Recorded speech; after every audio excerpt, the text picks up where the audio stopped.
नमस्कार दोस्तों, स्वागत है आप सभी का आपके अपने चैनल आरबीएससी ऑनलाइन क्लासेज पर। आज हम स्टार्ट करेंगे आपकी कक्षा 11th का एक नया चैप्टर जिसका नाम है सम्मिश्र संख्याएं और द्विघातीय समीकरण।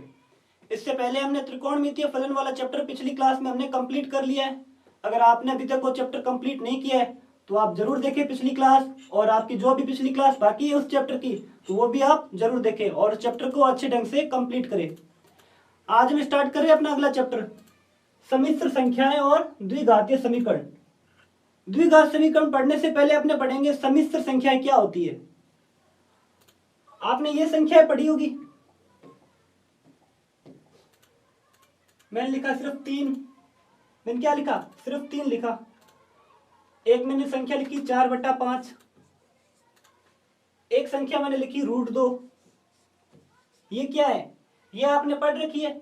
इसे आप प्राकृत संख्या बोलते हो, इसे आप परिमेय संख्या बोलते हो, इसे आप अपरिमेय संख्या बोलते हो। कभी आपने ये सोचा है कि कुछ संख्या ऐसे भी तो हो सकती है, जैसे मैं लिख रहा हूं रूट के अंदर मैंने लिखा -4, यानी नेगेटिव आ रहा है किसके अंदर? रूट के अंदर। तो ऐसी संख्याएं भी तो होती है। इन संख्याओं को फिर क्या कह सकते हैं अपने? इन संख्याओं को अपने बोलेंगे काल्पनिक संख्याएं। कौन सी संख्याएं? काल्पनिक संख्याएं।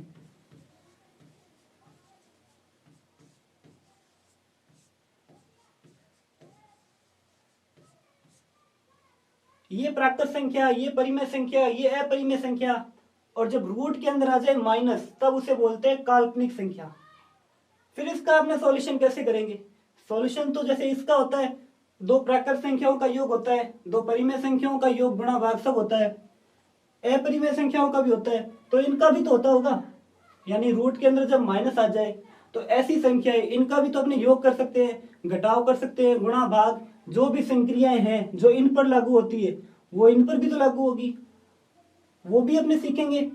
अब इन संख्याओं को मैं इसको ऐसे भी तो लिख सकता हूं, यानी ये रूट के अंदर है तो रूट के अंदर माइनस अलग कर दो और ये फिर 4 अलग कर दो, फिर इसको मैं √-1 अलग कर दू और इंटू √4, इसको ऐसे लिख सकता हूं। जो मैंने रूट के अंदर लिखा है -1, इसको क्या पढ़ेंगे? और जो √4, अब ये तो नॉर्मल संख्या होगी, ये तो नॉर्मल संख्या होगी, इसको अपने पढ़ेंगे आयोटा।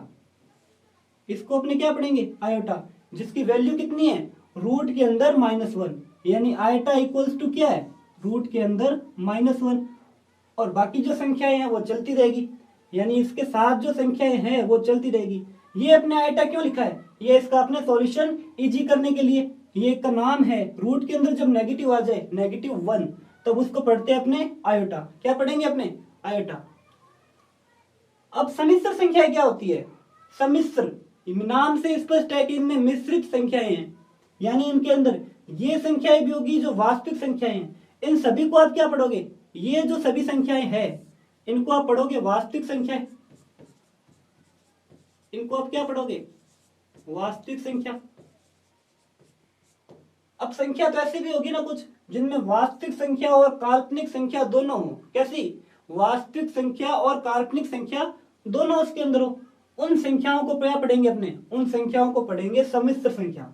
उनको क्या पढ़ेंगे? सम्मिश्र संख्या, जिनमें ऐसी संख्याएं भी हो जिनके अंदर कौन कौन सी हो सकती है? परिमेय हो सकती है, अपरिमेय, प्राकृत संख्या, पूर्णांक संख्या, यानी जो वास्तविक संख्याओं के अंदर आती है वो संख्याएं तो होगी ही उसके अंदर, प्लस उनके अंदर काल्पनिक संख्या भी होगी, तभी तो मिश्रित होगी वो सम्मिश्र संख्या है। ये संख्याएं प्लस ये संख्या है, तो इनको अपने कैसे पढ़ेंगे? जैसे मैंने एक संख्या लिखी 3 + आयोटा 7, 3 + आयोटा 7 ये लिखी, ये क्या है? वास्तविक संख्या। ये क्या? आयोटा 7। इसको फिर मैं थोड़ा सा और लिखूं ऐसे, 3 + आयोटा को क्या लिख दिया मैंने? रूट के अंदर -1 और फिर ये 7, इसको आप √7 एक बार पढ़ लो। जैसे ये √7 है तो ये कैसे हो जाएगा कंप्लीट? -1 × 7 ये होगा। यानी इसको मैंने इस फॉर्मेट में लिखा। ये कौन सी वास्तविक संख्या है? ये संख्या कौन सी है आपके? ये संख्या हुई आपके काल्पनिक संख्या है। फिर इस रूट का जो -1 है उसको मैंने क्या पढ़ा? आयोटा। उसको क्या पढ़ा? आयोटा। ध्यान रखना है आपको, जहां कहीं भी रूट के अंदर -1 आए, रूट के अंदर क्या है? -1, तो उसको क्या पढ़ना है आपको? आयोटा। तो इसी को आपस इसी फॉर्मेट में लिखा। कैसे लिखा? जो रूट के अंदर -1 है उसको तो आपने लिख दिया आयोटा, उसके आपने क्या लिखा? आयोटा। और फिर आपकी जो संख्या है जो काल्पनिक संख्या है √7, अब इसको पढ़ेंगे कैसे? जैसे जो पहली संख्या लिखी है मैंने 3, उसको आप क्या पढ़ोगे? उसको तो पढ़ोगे आप वास्तविक संख्या। उसको आप क्या पढ़ोगे? वास्तविक संख्या। और जो √7 है उसको आप क्या पढ़ोगे? उसको आप पढ़ोगे काल्पनिक संख्या। उसको आप क्या पढ़ोगे? काल्पनिक संख्या। बस ध्यान ये रखना है, जैसे रूट के अंदर क्या है? -1, तो इस आयोटा के साथ जो भी संख्या आएगी, या रूट के अंदर -1 है, इसके साथ जो भी संख्या आएगी उसको तो आप पढ़ोगे कौन सी संख्या? उसको पढ़ोगे आप काल्पनिक संख्या। और इससे जो पहले होगी उसको पढ़ोगे वास्तविक संख्या।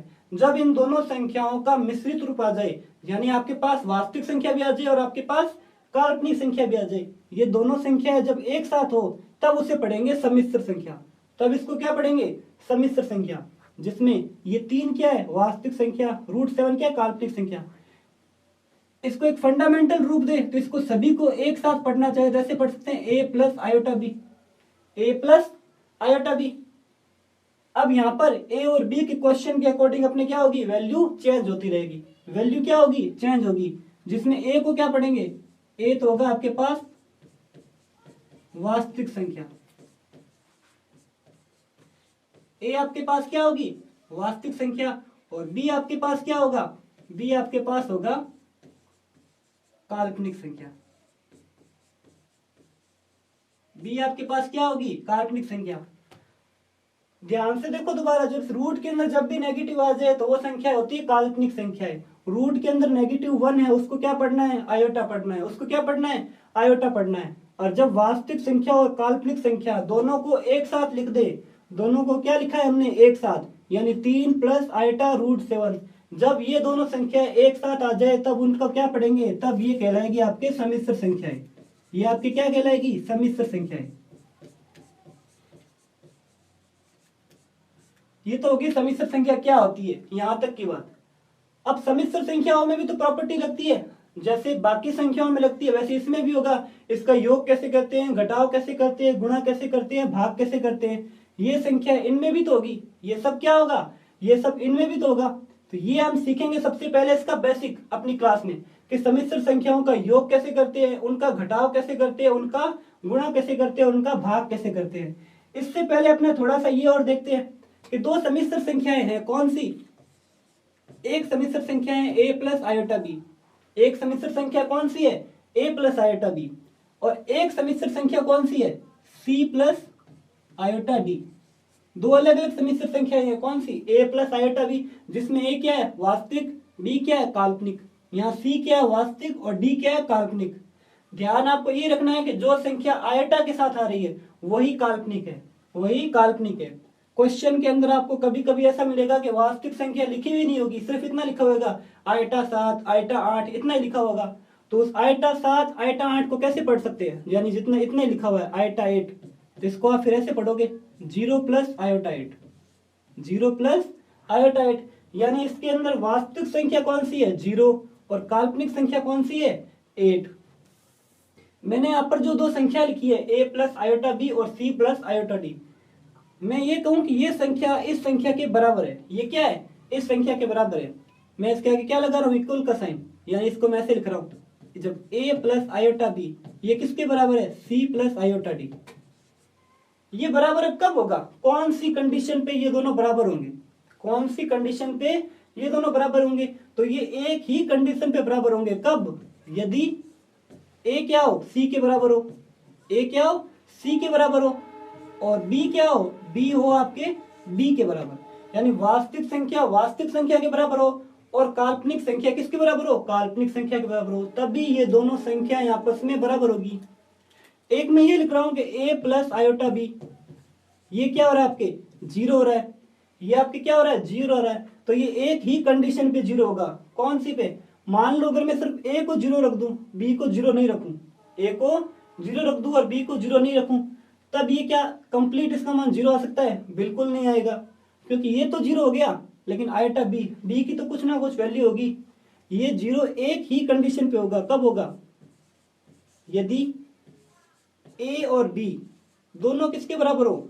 दोनों 0 के बराबर हो। दोनों 0 के बराबर हो।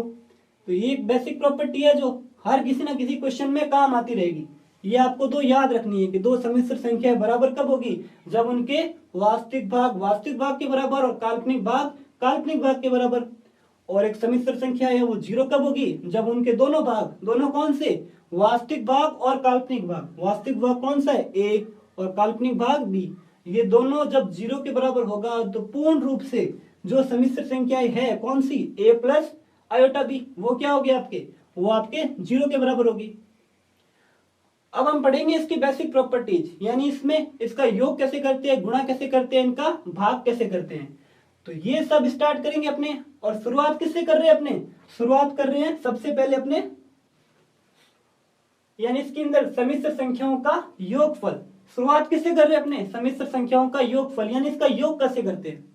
इसका योग, जैसे एक सम्मिश्र संख्या ले रहा हूं Z1 इक्वल्स टू में a प्लस कितना आयोटा b, एक सम्मिश्र संख्या मैंने ली, ये ली, एक मैंने ये ली Z2 इक्वल्स टू कितना, इसको ले लो c प्लस आयोटा d। ये दो सम्मिश्र संख्याएं ली है मैंने। अब जिसके अंदर क्या है, यानी जहां जो Z1 और जो Z2 है वो दोनों के दोनों किससे बिलोंग कर रहे हैं, दोनों सम्मिश्र संख्याओं से। तब मैं इसका योग करना चाहूं तो कैसे करूंगा, यानी Z1 प्लस Z2 दो सम्मिश्र संख्याएं हैं, इनको अगर मैं जोड़ना चाहूं तो कैसे जोड़ूंगा। तो इधर ध्यान से देखो, इसमें इसका जो वास्तविक पार्ट है वो इसका किस में जुड़ेगा, हमेशा वास्तविक पार्ट में। यानी इसको मैं ऐसे लिख सकता हूं a प्लस कितना c, वास्तविक पार्ट को तो आप जोड़ो वास्तविक पार्ट में। फिर क्या है आपके पास बची संख्या है, कौन सी है, काल्पनिक संख्या है, तो प्लस आयोटा, यानी दोनों में जो आयोटा के साथ संख्या है कौन सी, b और d, इनको भी अब एक साथ जोड़ दो, b प्लस d। वास्तविक पार्ट के साथ जोड़ना है और काल्पनिक पार्ट के साथ जोड़ना है। ये क्या होता है, सम्मिश्र संख्याओं का योग। अब योग में भी तो प्रॉपर्टी होगी अलग अलग, यानी कभी अगर अपने सोच के देखें इसको कि a प्लस आयोटा b है, इसको अगर मैं उल्टा कर दूं, यानी इसके वर्ड को चेंज कर दूं, इनको आगे पीछे लिख दूं, इनमें माइनस लगा दूं, अलग अलग आप कंडीशन इसमें हो सकती है, तब क्या इनमें अंतर आएगा, तब इनका वैल्यू इनकी क्या होगी।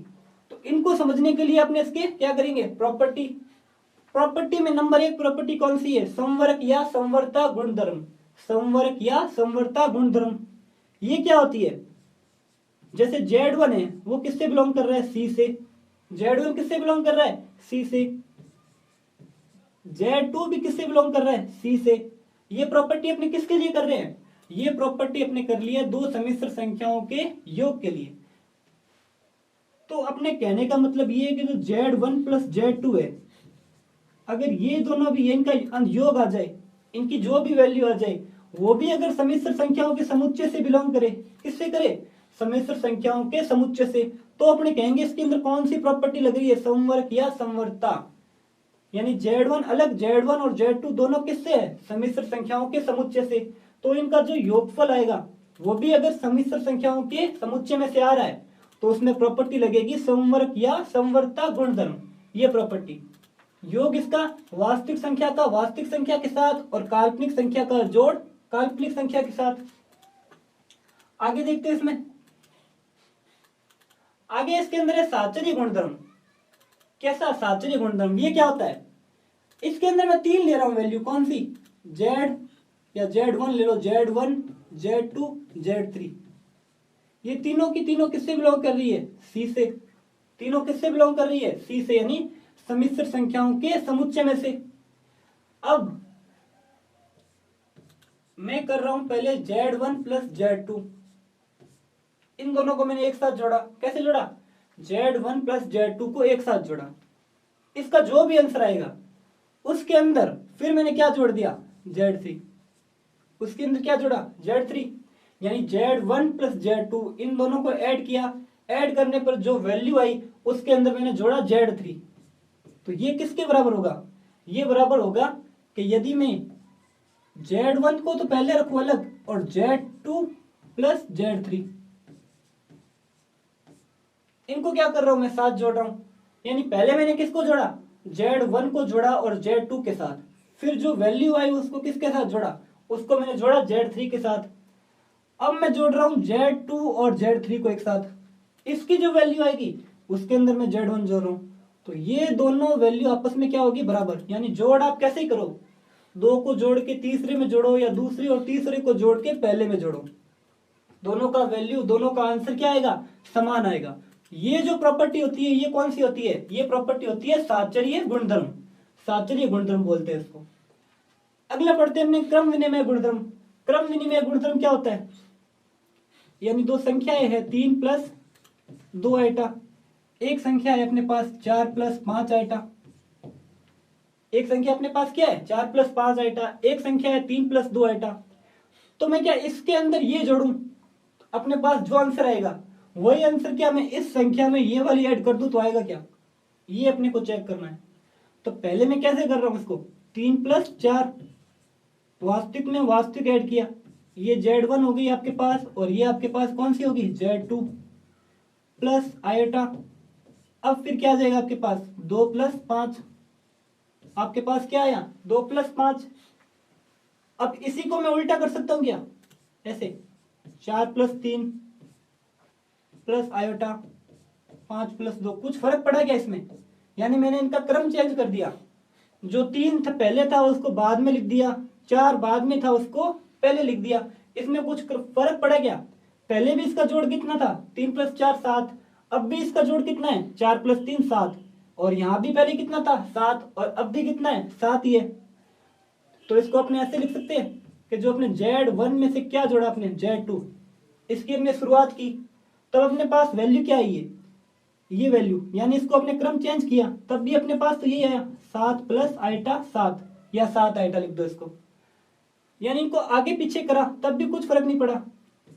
तो ये किसके बराबर होगा Z2 प्लस Z1 के, Z2 प्लस Z1 के, यानी क्रम को आप चेंज भी कर दो। चेंज कैसे करने हैं, वास्तविक पार्ट में और काल्पनिक पार्ट में अलग अलग। आपने वास्तविक पार्ट की जो संख्या है उनको आगे पीछे लिखा, काल्पनिक पार्ट की जो संख्या है उनको भी क्या लिखा आपने आगे पीछे लिखा, तो उनमें कुछ फर्क पड़ा क्या, उनमें फर्क नहीं पड़ा। तो अपने कह सकते हैं कि Z1 में अगर Z2 ऐड करो या Z2 में क्या ऐड करो Z1 करो, दोनों की वैल्यू क्या आएगी बराबर, और जहां ये Z1 और Z2 जो हैं ये किससे बिलोंग कर रहे हैं, ये आपके बिलोंग कर रहे हैं C से, सम्मिश्र संख्याओं के समुच्चय में से। ये जो प्रॉपर्टी है वो कौन सी है, ये प्रॉपर्टी आपके है क्रम विनिमय गुणधर्म। कौन सी, क्रम विनिमय गुणधर्म। अब एक है योज्य तत्समक। योज्य तत्समक, योज्य तत्समक में कहने का मतलब है कि कोई संख्या है सम्मिश्र संख्या Z, इसमें आपको क्या करना है, इसमें आपको ऐसी संख्या ऐड करनी है कि वापस आंसर भी अपने पास क्या है, वापस आंसर भी अपने पास Z ही आना चाहिए। तो वो जो संख्या अपने ऐड करेंगे इसमें वो क्या होगी, वो आपके पास होगी योज्य तत्समक। तो वो संख्या होती है 0। Z क्या होती है, Z इक्वल्स टू जैसे A प्लस आइटा B, तो ये भी एक 0 की तरह सिंबल की तरह यूज लो एक बार। और इसको फिर मैं क्या लिख सकता हूं, जैसे मैंने 0 को क्या लिखा है, 0 को मैंने लिखा है बाद में, अगर मैं इस 0 को पहले लिख देता हूं और Z को बाद में लिख रहा हूं तब भी कुछ फर्क पड़ा क्या, जहां आपने Z इक्वल टू है क्या, Z बराबर तो है A प्लस आइटा B, और ये जो 0 है इसको भी मैं ऐसे पढ़ सकता हूं क्या, 0 प्लस आयोटा 0, 0 प्लस आयोटा 0, यानी ये भी 0 ये भी 0, 0 प्लस 0 क्या है 0, यानी मैंने 0 को क्या लिखा है सम्मिश्र संख्या के रूप में लिखा है। तो एक सम्मिश्र संख्या Z है उसके अंदर इस 0 को ऐड कर रहे हो और 0 के अंदर भी क्या ऐड कर रहे हो वापस Z, तब दोनों का आंसर कितना आ रहा है Z। यानी जो ये योज्य तस्मक है उसको आप बाद में ऐड करो चाहे पहले ऐड करो, वैल्यू कितनी आएगी सेम आएगी। योज्य तस्मक होता क्या है, ये 0 इक्वल्स टू 0 प्लस आइटा 0, इसको क्या पढ़ते हैं अपने, इसको पढ़ते हैं योज्य तस्मक। योज्य तस्मक वो होता है जिसको किसी सम्मिश्र संख्या में जोड़ने पर वही सम्मिश्र संख्या अपने को वापस प्राप्त हो, यह है योज्य तस्मक। अगला इसी तरह अपने पास क्या है योज्य प्रतिलोम। अगला अपने पास क्या है योज्य प्रतिलोम। ये Z है ये किससे बिलोंग कर रहा है C से, यानी सम्मिश्र संख्याओं के समुच्चय में से ये बिलोंग कर रहा है। अब इसमें योज्य प्रतिलोम क्या होता है, योज्य प्रतिलोम वो संख्या होती है कि किसी समिश्र संख्या में यदि योज्य प्रतिलोम इसका जोड़ा जाए तो अपने को योज्य तत्समक प्राप्त होना चाहिए। क्या प्राप्त होना चाहिए? योज्य तत्समक। इसका योज्य तत्समक क्या होता है? यानी योज्य प्रतिलोम एक समिश्र संख्या z, इसके मैंने अंदर क्या ऐड किया? Minus Z. क्या ऐड किया? Minus Z. तब अपने पास आंसर कितना आया? 0। अपने पास आंसर कितना आया? 0। ये क्या है? योज्य तत्समक। ये अपने पास क्या है? योज्य तत्समक। यानी z इक्वल्स टू जैसे क्या लिख रहे हो आप? a plus iota B. z equals to क्या लिख रहे हो? a plus iota B. तो जो माइनस जेड होगा वो क्या होगा? ये आपके पास हो जाएगा माइनस ए माइनस आयोटा बी। ऐसे होगा कि नहीं होगा? अब इन दोनों को मैं अगर ऐड कर रहा हूं यानी z प्लस और फिर माइनस जेड, इनको मैंने क्या किया? ऐड किया है। तो अपने पास क्या आया? अपने पास आया a माइनस ए, फिर plus plus iota iota B, और यहाँ कौन सा है? माइनस का बी। यहाँ अपने पास क्या है? माइनस का बी। तो फिर मैं इसको ऐसे लिख सकता हूँ 0 प्लस आयोटा 0। इसको मैं लिख सकता हूँ ऐसे 0 प्लस आयोटा 0। तो ये जो माइनस का जेड मैंने लिया है ये क्या है? ये आपका है योज्य प्रतिलोम। यानी समिश्र संख्या में ऐसी एक संख्या जोड़ी जाए, ऐसी समिश्र संख्या जोड़ी जाए जिसको जोड़ने के बाद अपना जो आंसर आएगा वो क्या है? योज्य तत्समक आना चाहिए। योज्य तत्समक अपना कितना है? 0 प्लस आयोटा 0। तो ये अपने इसके अंदर आ रहा है। जेड में अपन माइनस जेड ऐड कर रहे हैं तो अपने पास क्या आ रहा है? योज्य तत्समक। फिर एक आता है निरसन नियम यानी कैंसिलेशन लॉ। ये क्या होता है? अब ये जो निरसन नियम है ये भी अपने किसके लिए पढ़ रहे हैं? अभी तो ये अभी पढ़ रहे हैं अपने योग के लिए। तो योग के लिए निरसन नियम क्या होगा कि में दो संख्याएं हैं, कौन सी? z1 plus z2। ये आप बता दो पहले कि z1 z2 और z3 ये तीनों की तीनों किससे बिलोंग कर रही है? तीनों c से बिलोंग कर रही है। c क्या है? समिश्र संख्याओं का समुच्चय। और फिर मैं लिख रहा हूं इनको ऐड करके इसके साथ मैंने रखा प्लस का z3, इसके साथ मैंने क्या रखा? प्लस का z3। और फिर इसी तरह यहां मैंने क्या लिखा है? z1 plus z2 plus z3 equals to, यहां भी आप इसको लिख दो z1 प्लस z2 और फिर प्लस का z3। क्या लिखा है मैंने? z3। यहां आप चाहो तो चेंज कर सकते हो वैल्यू, क्वेश्चन के अकॉर्डिंग होगी वो तो अपने, उसमें अपने कुछ नहीं कर सकते। जो निरसन नियम होता है वो भी क्या होता है? दो तरह से होता है। अब यहां पर देखो जो z3 यहां पर भी है, आप एक बार इसको चेंज करो वैल्यू को। यानी यहां तो मैं रख रहा हूं एक बार z3, इनको मैं थोड़ा सा चेंज कर देता हूं। इनको मैं क्या लिख देता हूं? यानी आप जैसे z1 z2 लिया है वो किसके बराबर होगा? उनको आप ले लो आप z4 और z5, ये दो वैल्यू और ले लो। ये दो वैल्यू आप क्या ले लो? और ले लो। तो मैं इसको ऐसे लिख सकता हूं क्या? यानी z1 में से अगर मैंने z2 ऐड किया और उसमें मैंने क्या जोड़ा? z3 जोड़ा। इसी तरह z4 प्लस z5 किया, इसमें भी मैंने क्या जोड़ा? प्लस का z3। दोनों में डायरेक्शन देखो, z3 की डायरेक्शन क्या है?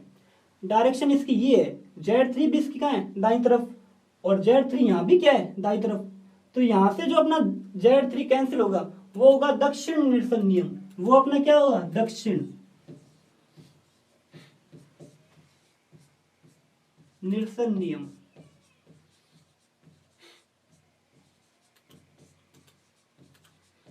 इसी तरह अगर अपने z3 को कहां रखे?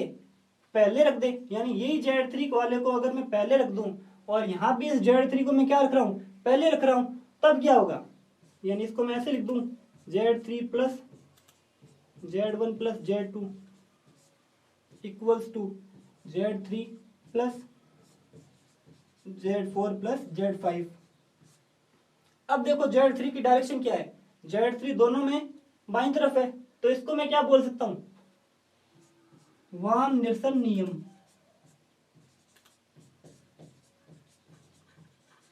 लिखने का तरीका है और कुछ नहीं है।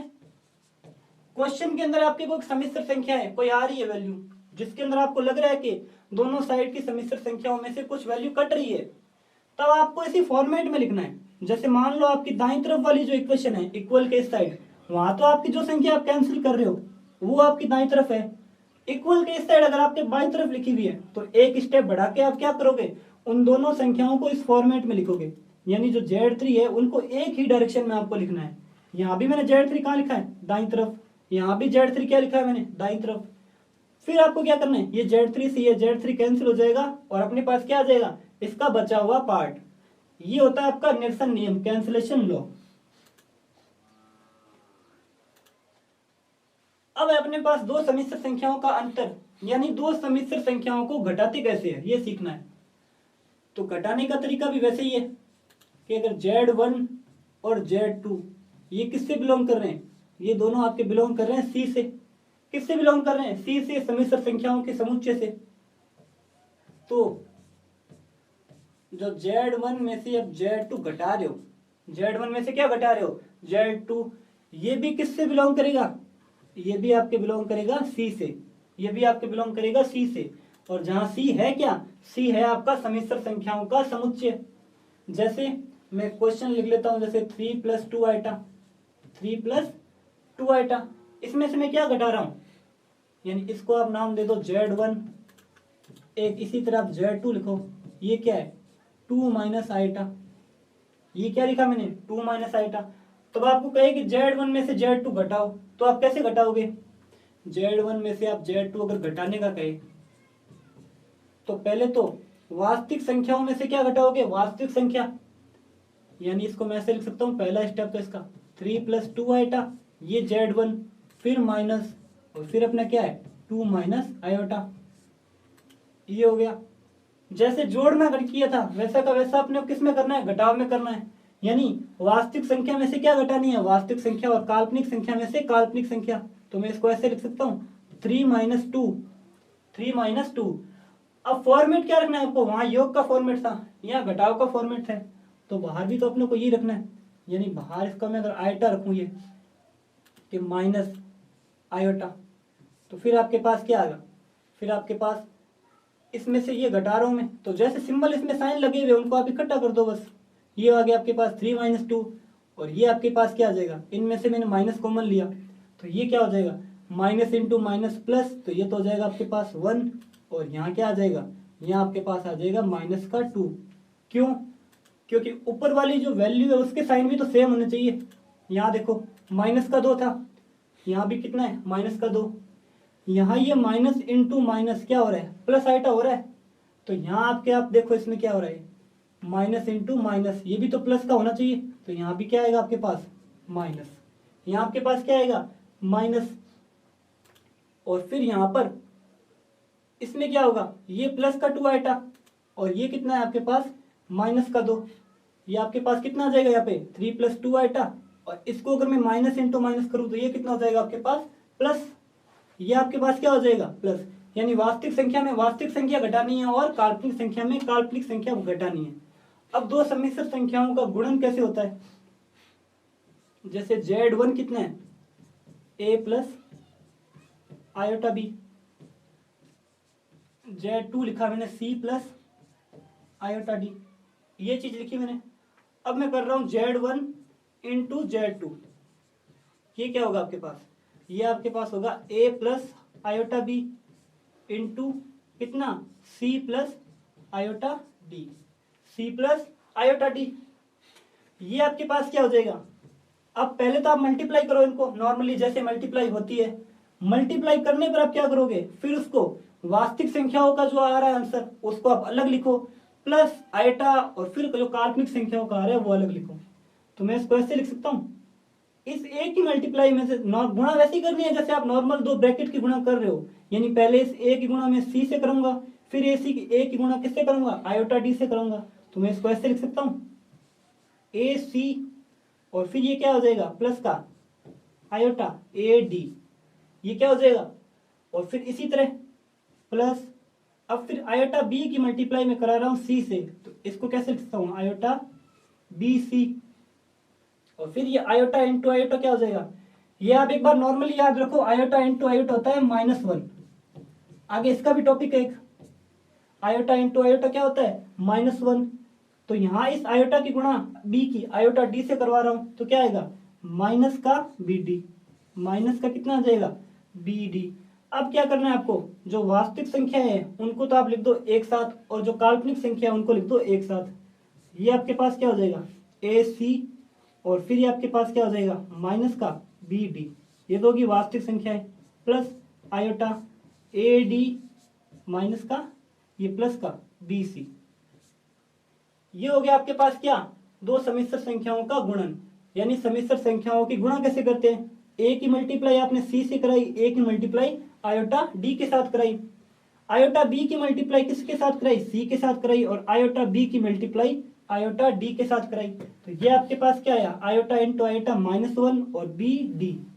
अब फिर इसमें जो वास्तविक पार्ट है उसको आपने अलग लिखा, फिर आयोटा कॉमन लेके जो काल्पनिक पार्ट है वो आपने अलग लिखा। ये होता है दो समिश्र संख्याओं का गुणन। अब जैसे योग में प्रॉपर्टी आई थी वैसी की वैसी प्रॉपर्टी इसमें भी तो आएगी, किसके लिए गुणा के लिए। कहने का मतलब ये है कि अगर Z1 और Z2 ये दोनों किससे बिलोंग कर रहे हैं, ये दोनों यदि समिश्र संख्याओं के समुच्चय से बिलोंग कर रहे हैं तो इनका जो गुणनफल होगा Z1 डॉट कितना Z2 वो भी तो समिश्र संख्याओं के समुच्चय से बिलोंग करना चाहिए।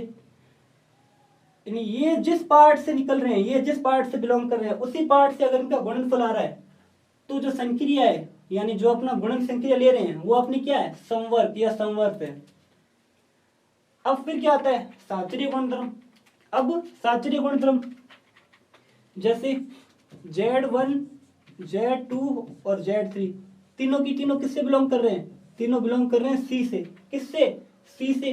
तो साचर्य गुणधर्म क्या होता है, यानी मैंने क्या किया इन दो की मल्टीप्लाई कराई, किसकी Z1 की Z2 से मल्टीप्लाई कराई, जो आंसर आया उसकी मल्टीप्लाई किससे कराई Z3 से, उसकी मल्टीप्लाई Z3 से। जैसा योग में किया था वैसा इसमें ही है कि आप दो समिश्र संख्याओं को गुणा करके जो आंसर आ रहा है उसके अंदर आप तीसरी समिश्र संख्या को जो इसको गुणा करा रहे हो, फिर अपना जो आंसर आएगा वो किसके बराबर होगा, वो आंसर अपने होगा यानी अपने Z2 और Z3 इनको कर लो आप आपस में मल्टीप्लाई। इनको आपने क्या किया आपस में मल्टीप्लाई किया और फिर जो आंसर आया उसको किससे मल्टीप्लाई करी Z1 से। दोनों का आंसर क्या होगा समान होगा, दोनों का आंसर समान होगा। क्रम विनिमय गुणधर्म, क्रम विनिमय गुणधर्म भी वैसे ही होता है। Z1 और Z2 ये दोनों किससे बिलोंग कर रहे हैं, दोनों आपके कर रहे हैं समिश्र संख्याओं के समुच्चय से बिलोंग। तो क्रम विनिमय किसके लिए पढ़ रहे हैं अपने, क्रम विनिमय पढ़ रहे हैं गुणा के लिए।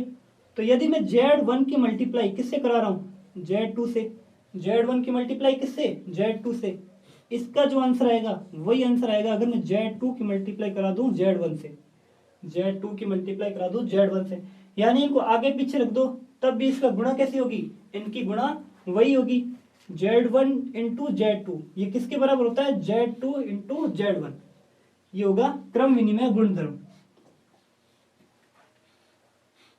अगला है अपना गुणन तस्मक। योग के लिए तस्मक क्या आया था, यानी योज्य तस्मक। योज्य तस्मक अपना था 0 प्लस आयोटा 0, 0 प्लस आयोटा 0। यानी योज्य तस्मक क्या होता है, किसी समिश्र संख्या में ऐसी संख्या जोड़ो कि अपना जो आंसर है वापस वही समिश्र संख्या आनी चाहिए। तो गुणन तस्मक में क्या होगा, वही बात कि किसी समिश्र संख्या में ऐसी संख्या की गुणा कराओ कि अपना जो आंसर आए वो क्या आ जाए, वापस वही संख्या आ जाए। तो जैसे कोई संख्या Z है वो किससे बिलोंग कर रही है, सी से, समिश्र संख्याओं के समुच्चय से बिलोंग कर रही है। तो मैं इसको ऐसे लिख सकता हूँ कि Z की मल्टीप्लाई आप किससे करा रहे हो 1 से, यानी 1 से करा रहे हो तो भी अपना आंसर कितना आया Z। 1 की मल्टीप्लाई किससे करा रहे हो आप Z से, तब भी आपका आंसर क्या आया Z। अब इस 1 को, ये तो नॉर्मल 1 हो गया, इसको अगर मैं समिश्र संख्या के रूप में लिखूंगा तो कैसे लिखूंगा, ये ऐसे लिखूंगा। यानी Z कोई संख्या है कैसी a प्लस आयोटा b। इस 1 को भी मैं ऐसे लिख सकता हूं 1 प्लस आयोटा 0। आयोटा इंटू 0 कितना होता है 0, 0 प्लस 1 1, यानी इसको मैं ऐसे लिख सकता हूं, तब भी अपना आंसर क्या आएगा a प्लस आयोटा b। क्योंकि ये कंप्लीट क्या बनेगा, ये तो 1 ही तो बनेगा। इसी को ही बोलते हैं गुणन तस्मक।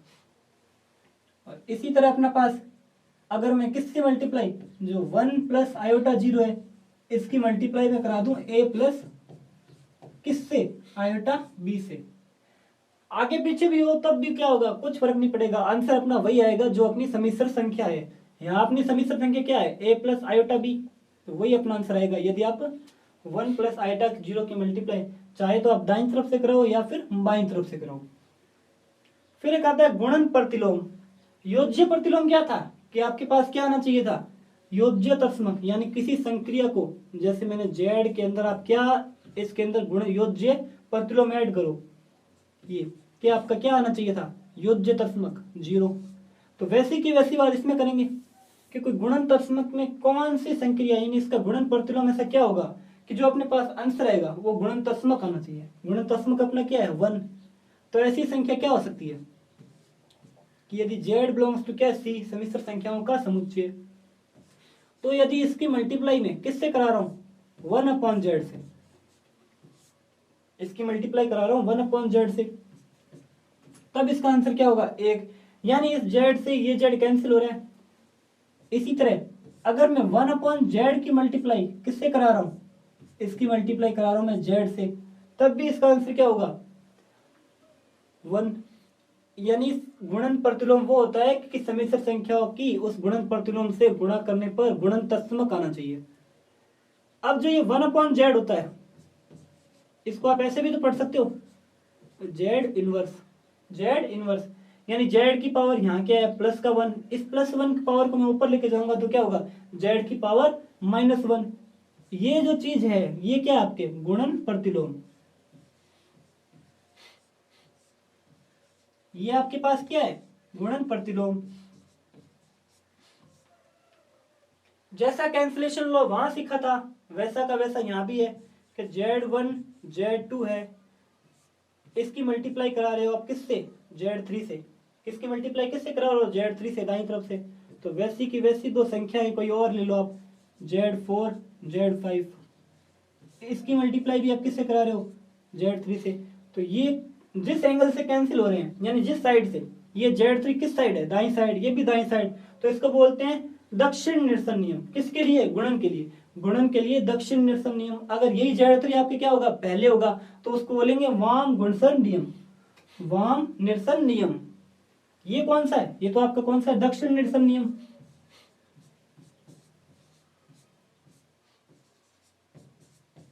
और इसी तरह z3 को अगर पहले लिख दूं यानी बाई तरफ लिख दूं तो वो आपका क्या हो जाएगा वाम निरसन नियम, वाम निरसन नियम। अब इसके अंदर एक प्रॉपर्टी और आती है बंटन गुणधर्म। बंटन गुणधर्म क्या होती है, इसके अंदर आपकी योग और जो गुणा की संक्रिया होगी वो एक साथ चलेगी। कैसे कि मैं z1 z2 और z3 ये तीनों बिलोंग कर रहे हैं समिश्र संख्याओं के समुच्चय में से। तो यदि मैं z1 की मल्टीप्लाई करा रहा हूं किससे z2 प्लस z3 से, z2 प्लस z3 से, तब इसका आंसर क्या आएगा, तब इसका आंसर, यानी इसको मैं ऐसे लिख सकता हूं z1 z2 प्लस z1 और z3, z1 और z3, यानी z1 की मल्टीप्लाई z2 प्लस z3 के योग के साथ करा रहा हूं, तब इसको ऐसे लिख सकता हूं। इसी पार्ट को अगर मैं उल्टा लिखूं तो z2 प्लस z3 इनका मैंने योग लिया और इसकी मल्टीप्लाई किससे कराई z1 से कराई। जैसे क्रम इनका जैसे है वैसे का वैसे लिखना है, यानी z1 पहले आ रहा है तो मैंने देखो z1 इंटू z2, फिर z1 पहले है तो z1 इंटू z3, यानी क्रम में आपको कोई चेंज नहीं करना है, क्रम क्वेश्चन में जैसा दे रखा है आपको वैसा ही रखना है। अब यहाँ देखो पहले क्या था z1 पहले था, अब क्या है, अब आपके पास जो z1 है वो बाद में है, तब इसको आप ऐसे लिखोगे ना, यानी z2 z1 और फिर प्लस आपके पास क्या आ जाएगा z3 z1। मैंने क्या किया इनका क्रम चेंज नहीं किया, ये जैसे लिखे हुए थे बस वैसे ही मल्टीप्लाई कराई है। यहाँ z1 कैसे था पहले था, यहाँ z1 क्या है बाद में, जब पहले था तो दोनों टर्म में मैंने z1 को पहले रखा, यहाँ z1 दोनों टर्म में क्या है बाद में, तो मैंने इसको क्या रखा यहाँ भी बाद में और यहाँ भी बाद में। अब आपने पढ़ा है कि इसके अंदर क्रम विनिमय गुणधर्म क्या होता है लागू होता है, तो z1 z2 किसके बराबर होता है z2 z1 के बराबर होगा, बिल्कुल होगा। z1 z3 है जो z3 z1 के बराबर होगा, बिल्कुल होगा। तो इसको अपने ऐसे लिख सकते हैं, यानी जो z1 फिर क्या लिखा आपने Z2 प्लस Z3। इसका जो अपने पास आंसर आएगा वो किसके बराबर होगा? वो आंसर इसके बराबर होगा, Z2 प्लस Z3 और फिर Z1। आंसर दोनों का क्या आ रहा है? सेम आ रहा है। आंसर दोनों का सेम आ रहा है। दो संख्याओं का आपने, दो समिश्र संख्याओं का योग लिखा, योग लिख कर उसके किसी समिश्र संख्या के साथ आपने क्या करे? गुणा करे। इसी तरह आपने योग पहले किया, गुणा इस बार बाद में करे, तो प्रक्रिया में आपका आंसर क्या होगा? आंसर दोनों में सेम। और ये जो लिखने का तरीका है, इसको आप क्या पढ़ोगे? इसको आप पढ़ोगे बंटन गुणधर्म, बंटन गुणधर्म, डिस्ट्रीब्यूशन लॉ। अब पढ़ते हैं दो समिश्र संख्याओं का भागफल। गुणा पढ़ लिया, अंतर पढ़ लिया, योग पढ़ लिया। अब भागफल कैसे करेंगे? यानी आपके पास दो समिश्र संख्याएं हैं, कौन सी? Z1 और Z2। ये दोनों किससे बिलोंग कर रही है? ये दोनों आपके बिलोंग कर रही है C से। तो यहाँ आपके Z1 एक बार बता दो, Z1 है क्या? Z1 आपके पास है A प्लस आयोटा B। ये प्रॉपर्टी सीखने का उद्देश्य क्या है अपना? मीनिंग क्या है? इनका उद्देश्य इतना ही है कि आप जब एक्सरसाइज के क्वेश्चन करोगे, यानी आप कहीं भी इसकी कोई प्रॉब्लम आएगी तब इसका सॉल्यूशन करोगे, तब आपके कहीं टर्म बीच में योग किया जाएगी, तब आप उसका योग कैसे करोगे? अगर बीच में टर्म कहीं गुणा की आ गई तब उसका गुणा कैसे करना है? बीच में कहीं आपको दो समिश्र संख्याओं में भाग देने की जरूरत पड़ी तब उनका भाग कैसे देंगे? ये सब आपको करना है।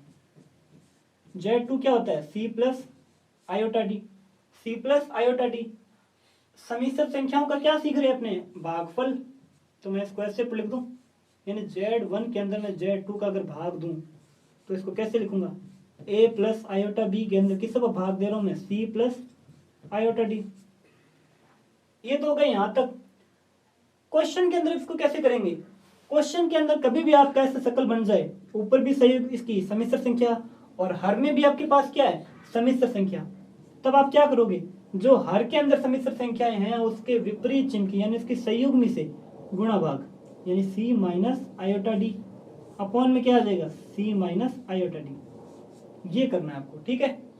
फिर आपस वही नॉर्मली आपने दो समिश्र संख्याओं का गुणा पढ़ा हुआ है, तो ऊपर वाले पार्ट के आप ऊपर वाले पार्ट से मल्टीप्लाई कर दो, नीचे वाले पार्ट की आप नीचे वाले पार्ट से मल्टीप्लाई कर दो। मैंने आपको क्या याद रखना है कि कभी भी ऐसा क्वेश्चन आ जाए कि आपको दो समिश्र संख्याओं का एक दूसरे में भाग देने की जरूरत पड़े, तब आपको क्या करना है? जो हर में टर्म है, हर में जो टर्म लिखी हुई है उसके विपरीत साइन की, यहाँ प्लस थी तो मैंने इसका संयोग में क्या लिया? माइनस, यानी C माइनस आयोटा डी। इसकी मल्टीप्लाई किससे? A plus iota B upon C plus iota D की, यानी A प्लस आयोटा बी की मल्टीप्लाई भी किससे? C माइनस आयोटा डी से, और C प्लस आयोटा डी की मल्टीप्लाई भी C माइनस आयोटा डी से। फिर इसको आपको क्या करना है?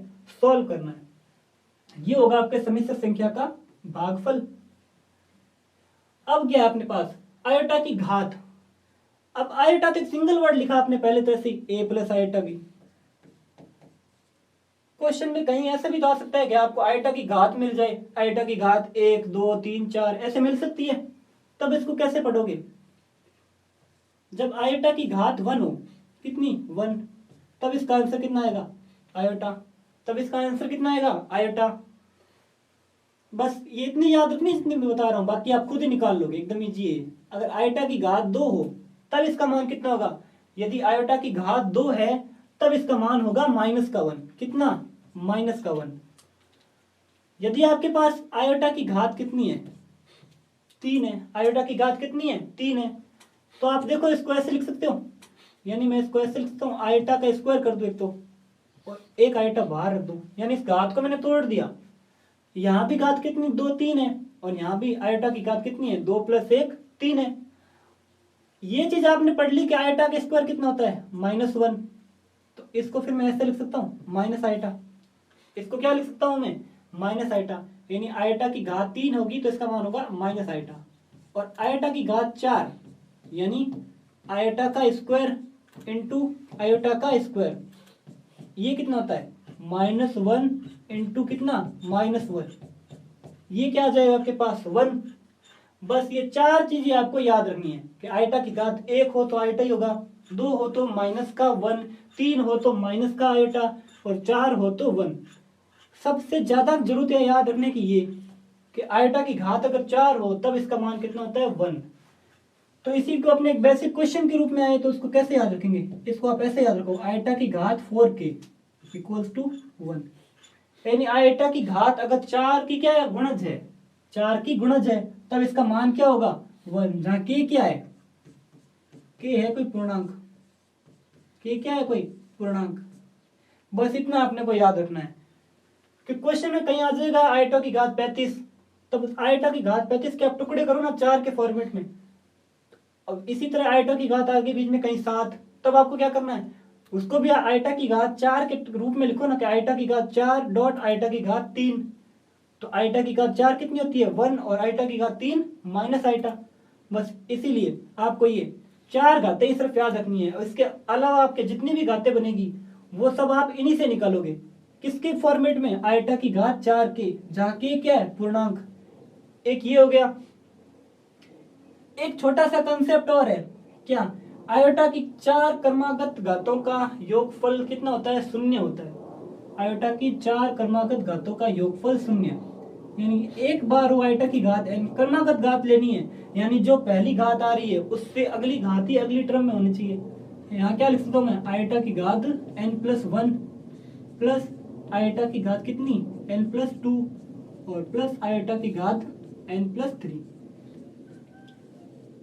इसका मान कितना होगा 0, इसका मान 0। आयोटा की 4 क्रमागत घातों का योगफल हमेशा 0 होता है। 4 क्रमागत घात, जैसे मैंने पहली घात ली n, तो अगली घात क्या हो जाएगी, n के अंदर 1 ऐड कर दो n+1, फिर 2 ऐड कर दो n+2, फिर 3 n+3। जैसे iota plus iota square plus iota cube plus iota 4। इसकी आपको अगर वैल्यू निकालनी पड़े तो आप कैसे निकालोगे, यहां तक अपने को पता है आयोटा का कितना होता है मान, आयोटा स्क्वायर कितना होता है -1, आयोटा क्यूब कितना होता है, ये आपके पास होता है माइनस का आयोटा, ये आपके पास क्या होगा माइनस का आयोटा, और आयोटा की घात 4 कितनी होती है +1, आयोटा की घात 4 +1। अब इसको आप सोल्व करो तो आयोटा से आयोटा कैंसिल, 1 से 1 कैंसिल, वैल्यू कितनी आई 0। बेसिक फॉर्मेट यही आप n के फॉर्मेट में याद रखो। क्वेश्चन में आपको यहाँ n के स्थान पर क्या मिलेगी, n के स्थान पर आपको संख्या मिलेगी, ये आपको याद रखना है। और एक आपको ये याद रखना है कि आयोटा की घात कितनी है 4 की, इसकी वैल्यू कितनी होती है 1, और 4 क्रमागत घातों का योगफल भी कितना होता है 0, इसका 0। ये होगी बात। अब पढ़ते हैं अपनी सम्मिश्र संख्याओं का मापांक और सम्मिश्र संख्याओं का इसका संयुग्मी, ये कैसे लिखते हैं। इधर देखो, इसमें मापांक कैसे लिखेंगे। सबसे पहले तो सम्मिश्र संख्या है कौन सी अपने पास, z = a + आयोटा b। ये आपके पास कोई सम्मिश्र संख्या है जो किससे बिलोंग कर रही है, जहां जो z है वो आपके बिलोंग कर रहा है c से, यानी सम्मिश्र संख्याओं के समुच्चय में से। सबसे पहले जिसको लेते हैं, इसका मापांक क्या होता है। मापांक को ऐसे पढ़ते हैं, मापांक को ऐसे पढ़ेंगे, मापांक होगा इसका वास्तविक पार्ट का स्क्वायर प्लस काल्पनिक पार्ट का स्क्वायर और फिर इसका अंडर रूट, फिर इसका आपको क्या लेना है अंडर रूट। ये पढ़ा जाएगा सम्मिश्र संख्या का मापांक।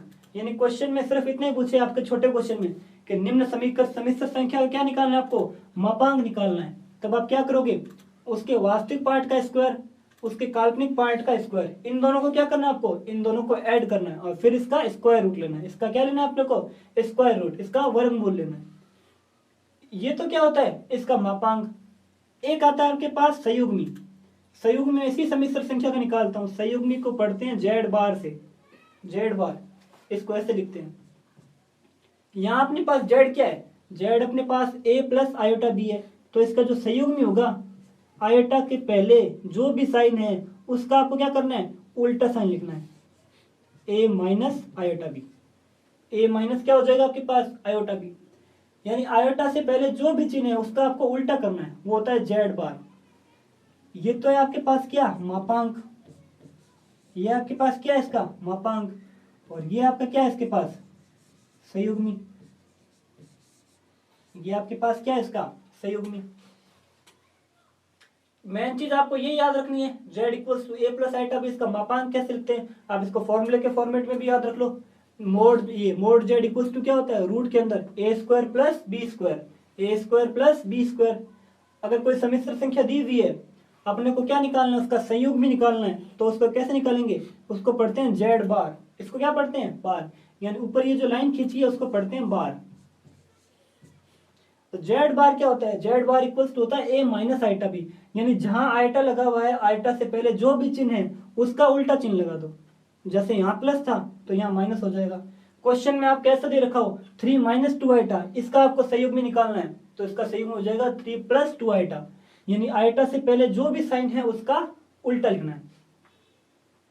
ये हो गया आपके पास समिश्र संख्या का मापांक और संयुग्मी।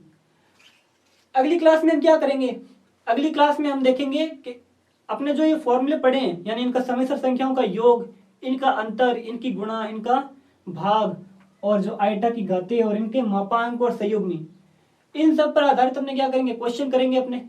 तब तक आपको क्या करना है, जो आज की क्लास का जितना भी बेसिक है उनको अच्छे ढंग से समझना है, और जितने भी मापांक, संयुग्मी, गुणा, अंतर, भाग वाले जितने भी कंसेप्ट है उनको ध्यान से देख के लिखना है, और आपको क्या बनाना है, साथ साथ इसके नोट्स बनाने हैं।